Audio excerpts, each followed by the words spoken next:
حقیقت سے آگاہی ہو گئی کہ یہ رسالہ عام رسائل کی طرح نہیں ہے. یہ ملا صدرہ کی حکمت متعالیہ، امام غزالی کی تحفۃ الفلاسفہ، ماتریدی کی کتاب التوحید، اور پھر آگے چل کر شاہ ولی اللہ دہلوی کے حجت اللہ البالغہ، شاہ اسماعیل شہید کی عبقات اور شیخ احمد سرہندی کے علوم و معارف کا خلاصہ ہے. اور اس خلاصے کو ان علماء اور طلباء کے لیے معرض وجود میں لایا گیا ہے جو علم کلام کے معروف و مشہور مباحث سے اچھی طرح واقفیت رکھتے ہیں.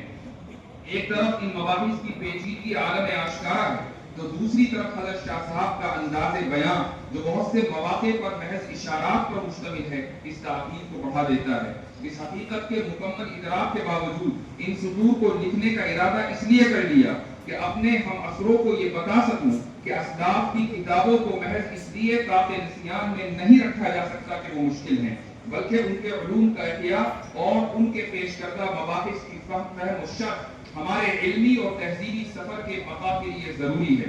بہت سے مکاتب فکر اسی لیے عنقا ہو گئے کہ ان کے اسلاف کی کتابوں کو پڑھنے اور سمجھنے والے ناپید ہو گئے.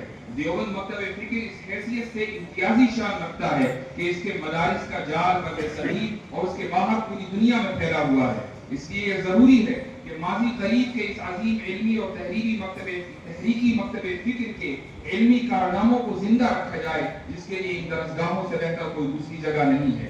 اس کے بعد میں نے 3 نظریات پیش کیے ہیں. ایک تصور کفرت جو حضرت شاہ صاحب کا ایک اضافہ ہے، اصطلاحی اضافہ ہے علم کلام میں. دوسرا نظریہ ہے نظریہ سکوت جو باقاعدہ علم کلام میں اضافہ ہے اور تصوف سے مستفاد ہے. اور تیسرا نظریہ ہے تصور زمان و مکان. یہ سب آپ پڑھ دیں گے، لیکن آخر میں ایک گزارش ذکر کرنا چاہوں گا. یہ مقالہ مرقات الطارم کے تفصیلی تجزیے یا اس کی پیچیدہ اور فلسفیانہ عبارتوں کی مکمل شرح کا متحمل نہیں ہے. ابھی تک جو کچھ بھی لکھا گیا یہ 12